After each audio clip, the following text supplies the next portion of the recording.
Doutor Marcelo Santos, estamos aí com o calendário eleitoral em curso. Quais são os elementos que fazem parte dessa primeira etapa, os procedimentos que a Justiça Eleitoral exige para o momento? Nós estamos aí na iminência do processo eleitoral 2024, as chamadas eleições municipais, que são as consideradas as mais quentes, devido ao contexto, prefeitos, vereadores, é um ambiente assim mais próximo do cidadão, então mexe muito com os brios, com as emoções. Nós encerramos agora, recentemente, a primeira fase do processo pré-eleitoral, que é a fase de inscrições, as chamadas expedições de títulos, regularizações de situações eleitorais, e principalmente transferências de domicílios eleitorais. Como não poderia deixar de ser, nós vimos aí filas e mais filas, o brasileiro infelizmente deixa tudo para a última hora, mas enfim, nós vamos passar agora para a próxima fase, que é a fase de registros de candidatura. E é um período em que nós nos depararemos com um fenômeno que é o assédio eleitoral, ou seja, aquelas situações práticas em que, principalmente no ambiente de trabalho, os patrões, os empregadores, vamos nos deparar com essa questão do assédio eleitoral. Nessa direção, quais são as principais armadilhas desse período? O senhor falou aí sobre assédio, que seria uma armadilha, os registros devem acontecer com as convenções partidárias e vem também aí a questão do aparelhamento. Quais são as armadilhas que esse período traz para o eleitor e como é que ele pode tentar desvencilhar dessas armadilhas? Vamos direto ao que interessa. O assédio eleitoral é um instituto que tomou de empréstimo algumas referências do direito do trabalho, principalmente, que trata do assédio moral.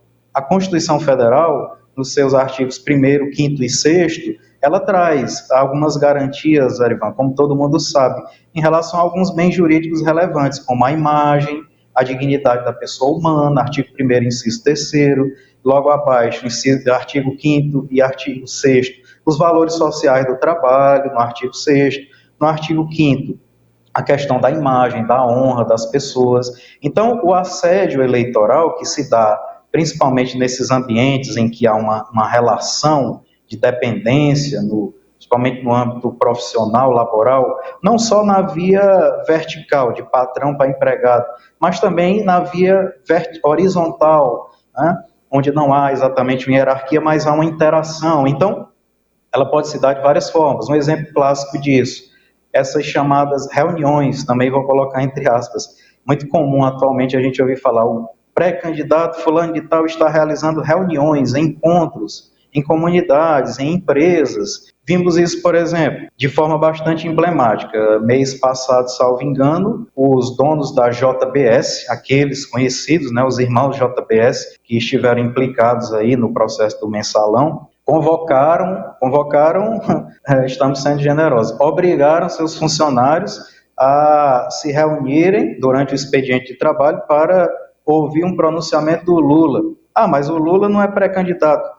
Oficialmente não, mas a gente sabe que em redor dele transitam, né, seus satélites, ou seja, pré-candidatos, sim, a ele ligados à ideologia dele, ao partido político dele, que serão candidatos nas próximas eleições de 2024.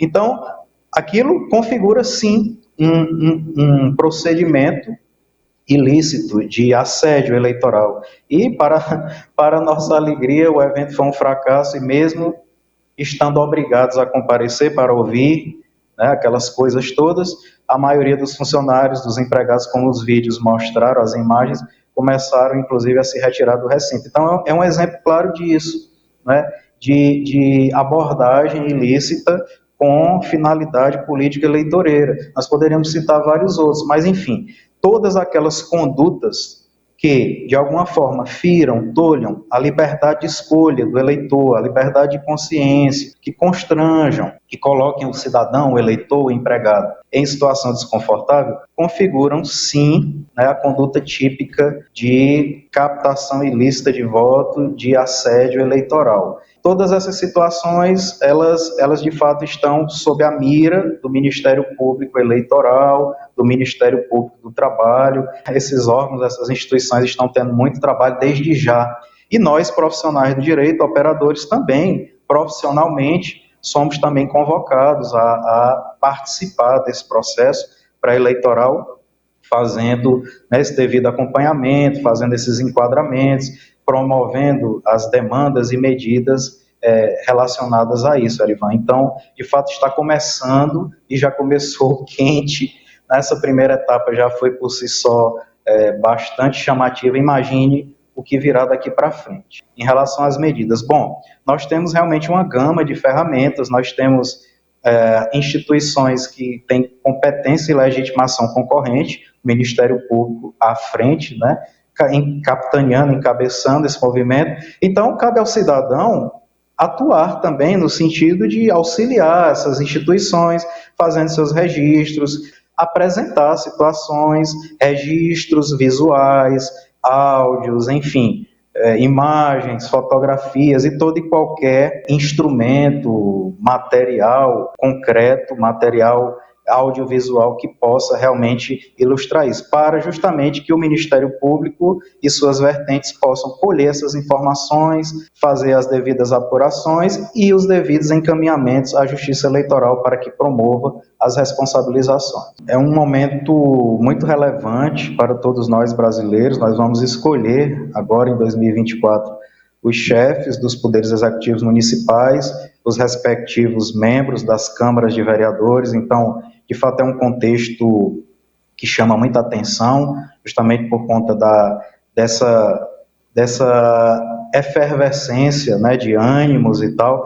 Então, é necessário que todos nós participemos do processo eleitoral com muita altivez, realmente que possamos exercer nossa cidadania de maneira livre e, enfim, diante de quaisquer situações, como as que nós tentamos aqui em linhas gerais ilustrar, que os cidadãos possam fazer valer realmente o seu papel de cidadão, buscando, provocando essas instituições, auxiliando-as, e nós, profissionais do direito, advogados, estamos também disponíveis, né, no âmbito particular, profissionalmente, para atender também essas demandas, orientando os cidadãos, orientando também e prestando a devida assistência profissional aos candidatos também, de forma profissional, claro, sem nenhuma bandeira política ideológica, mas enfim, é o nosso trabalho. Então, sempre seguindo, claro, essas diretrizes, né, os ditames da Constituição, no sentido de preservar-nos, né, dessas práticas ilícitas, minimizando, de fato,